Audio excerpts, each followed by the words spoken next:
The story of the Ghanaian movie industry is like any other African story that spread across the past 5 centuries. It starts in colonialism and ends in greed and collective myopia.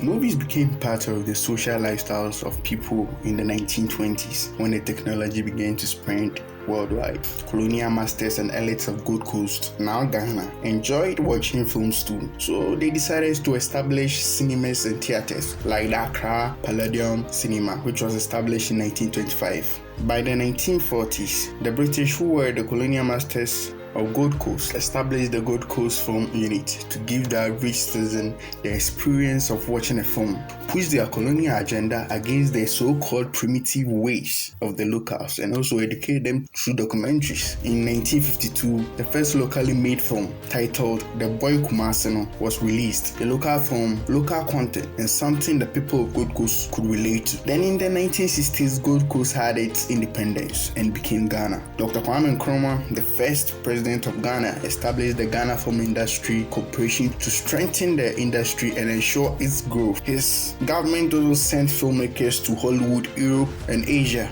to master the craft of filmmaking. Nkrumah also used the Ghanaian Film Industry Corporation to debunk the colonial propaganda which was spread by the Gold Coast Film Unit. Over 100 films were made by the Ghana Film Industry Corporation to debunk the lies that were spread through the film units during the colonial era.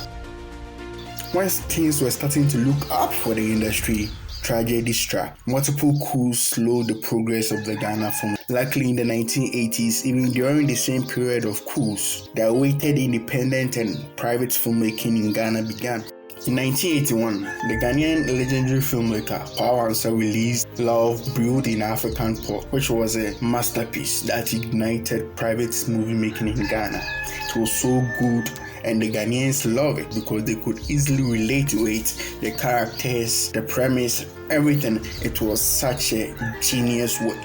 From here, Gollywood growth was inevitable. Hundreds of movies were made and sold nationwide and also internationally. Filmmakers explored their creativity in the industry and made movies of all genres to satisfy even niche audiences. But the rise was cut short after 3 decades. The movie industry, which everybody thought was going to be at the top, came crashing down. After 3 decades, the industry started a decline in the late 2000s. What could have caused this? Firstly, it became clear the industry failed to establish a consistent distribution and commercialization structure for their films and actors, like their competitors in Asia and USA, who had built great structures to distribute their movies, like their cinema culture and streaming sites, DVDs, and even marketing their characters to a point that before the movies came out, audience were already raring to meet these people on screen. This deficiency of the Ghanaian movie industry made it hard for investors to finance their projects. With no assurance of them getting their principal back, they were not going to invest. This lack of investment led to poor working conditions of the labor force of the industry. Film quality wore off over time as the process of making quality film became more expensive.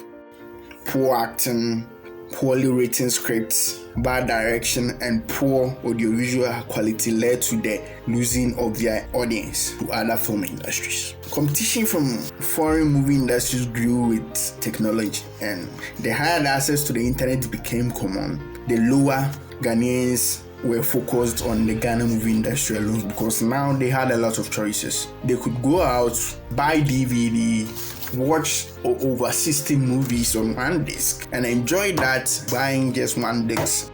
Things have gotten so bad that I love movies, but I can't even make a top 10 Gollywood movies of 2023 video because I can't count up to 5 movie releases I've heard of, I've seen online this year. But there is hope, regardless of this steep competition, a very bad economy, and a very small audience, even in Ghana. We employ Ghanaian filmmakers and movie lovers to dream again and help revive Gollywood. We must explore our creativity to make movies that Ghanaians can relate to. Write Ghanaian center scripts to begin with. Establish a dependable commercial structure to attract investors to finance Gollywood projects. And when we strategize ourselves in our own market, I believe Gollywood will grow again.